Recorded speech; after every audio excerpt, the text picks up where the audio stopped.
Hey, happy Saturday. Welcome back to Pastor TK Cards. Wanted to hop on and give my weekly recap, what I've been doing in the hobby this week. Hadn't bought a lot as far as cards go. I've got a few things that are helping with my set needs that came in and a few more that are coming in earlier next week. I'll give an update on my 1964 top set, my 1976 top set, and my 1980 top set. Those are the three that I'm working on right now.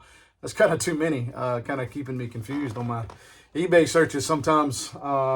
I really enjoyed that I finished my 1973 top set last week. Yesterday and today I've been doing a lot of work in my card room.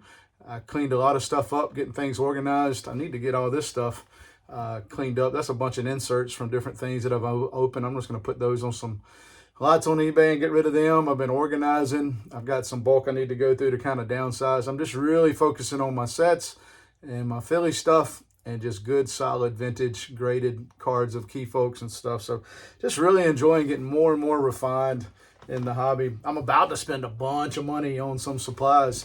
I say a bunch of money, probably a couple $100 this time, just to get some more binders and some more pages. I'm out of all those. I buy my stuff at BCW, and there's a certain YouTuber that gives a discount code on most of his videos, so I use that every time to save 10%. What do you do to store and to organize your cards? I just want everything, man. I'm a little bit OCD, and so I just want everything really organized. My wife's buying me a entertainment center with some storage for my TV that sits over here where I watch my videos while I'm sorting. I use this area right here really to do a lot of my, it's where I show you my cards now when I'm doing videos, but it's also where I package and ship and organize. I've got all my cards for sale here to my left, and cards that need to be listed. I've got about 200 of those right in front of me. Probably got another 3,000 behind me in some 4-row boxes. I supplement well, not really supplement. Most of what I use to purchase any of the cards that you see on my channel and everything that I've done over the last, since June, so the last 8 or 9 months, comes from eBay sales. Had a lot of bulk and different things that I had when I collected through the years, and really have just determined I'm a set builder. I want every top set from 73 on for sure, and want to try to go back as the budget will allow and funds will allow.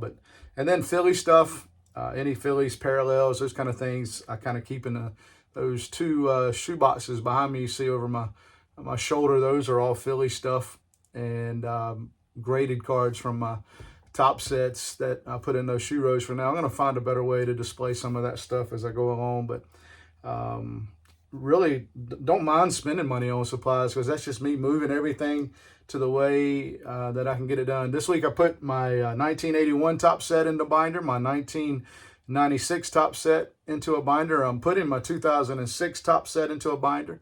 I've got 16, and I'll put Series 1 of 2026 into a binder probably next week once I get sorted through all those. I've got some extra of all of those years. If you're working on any of those sets, 64 and 73 and 75 and 77 are some of them vintage years. If I can ever help you with sets, my email address is in my channel description. Man, I'd love for you to reach out. Talked to a couple of YouTube folks this week. I talked to Bader over at Bader's Cards, just a great guy. Had a great conversation with him, just really easy to talk to. Really enjoyed that. I talked to Pastor Craig as Pastor TK. I just felt the need to reach out to Pastor Craig and just introduce myself, and he was a great guy as well. He's working on his sermon. I understood that. We didn't talk very long, but just a really nice guy there. And I just encourage you just to reach out to folks. Just make yourself available. One of the best parts about this hobby is the community, and the best part about YouTube is the community. And I don't want to be that guy that people think is just a big weirdo, but I do. The hobby's more fun when you can collect with others. I have a couple guys that I met locally, or well, one of them's not really local, but he comes to the area pretty regular, that we're starting to talk a lot more about cards. It's just guys that I can have those conversations with. Most people look like you're like a deer in headlights when you start talking about baseball cards. They don't understand it. If you're not in this hobby, you don't really understand the joy that it brings. But man, it's fun to talk to others that understand that. And so, didn't have a lot of cards that I picked up this week. One, I'm really just got 2 that I picked up this week that I'm going to show you. I've got a few others I want to show you that are connected, and even one of the 2 I didn't really need to buy because I thought I needed it, but as I kept organizing my stuff, I realized that I didn't need it. And then one of the others I'll show you that I got one and accidentally won it. Well, not accidentally, but I was bidding on 2 of them at the same time and won both. I've done that too much here lately, and so one of those will be available as well if you'd like to get that that card. I might keep both of them. I really like them. But either way, I'm going to turn the camera around and show you a couple pickups. But I hope you had a great week in the hobby, had some fun. And, you know, selling cards is fun because I get to see them. I get to hold them. I get to think about them. And then I get the money from them to buy cards that I want. Shipping cards and all that, I really enjoy that as well. Organizing is fun to me because I'm handling the cards. I'm seeing what I've got. I'm getting things in a place where I can just enjoy them more and more. And then what just brings you joy in the hobby? I'm going to enjoy making this order supplies and can't wait till they come because I'm getting to put more of my sets and binders, and I'm going to get to just enjoy touching every single card in my collection as they go into those binders. And that's fun to me. The 1981 top set was the most fun I had this week because that was the year that I started collecting. It was the year after the Phillies' first World Series title, so I got to see all those players on those cards. And it was just a fun time, a lot of nostalgia putting that 1981 top set into binders. See those little hat logos?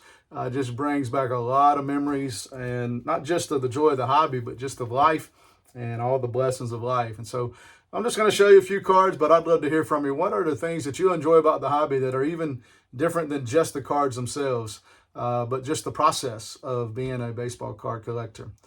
Let me show you a couple of these cards. This is going to be pretty quick. I don't have a lot to show. I was just going through my sets that I already have in boxes, and I recognize I didn't have a Derek Jeter for 2007 Topps. You remember when that came out, it had Mickey Mantle there in the dugout and George Bush up in the crowd. There's another one, too. I can't remember exactly what that was. Maybe some of y'all can remember that, but I thought I didn't have it, but then I found it when I was looking through another box where I put like the most important card from each of my top set that I had, and I had the Jeter in there. So I got this card. If anybody needs a copy of this card. Well, actually, I've got another Series 1 set that was missing this card, so I'll put that with that Series 1 set. But that was a fun card when it came out. It was interesting. Everybody thought it was this huge error, or that was very short printed. And these, I sold a lot of these for like $150 a piece. It was crazy how they were selling right after release day. On the day of release day, I sold all of these except for one. And but I picked that one up to try to make sure I had it from my 2007 top set, because I'm getting ready to start putting those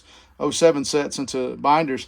Picked this one up too. I just was watching some videos and saw a couple copies of the Ken Griffey Jr. 1989 Donruss rated rookie card.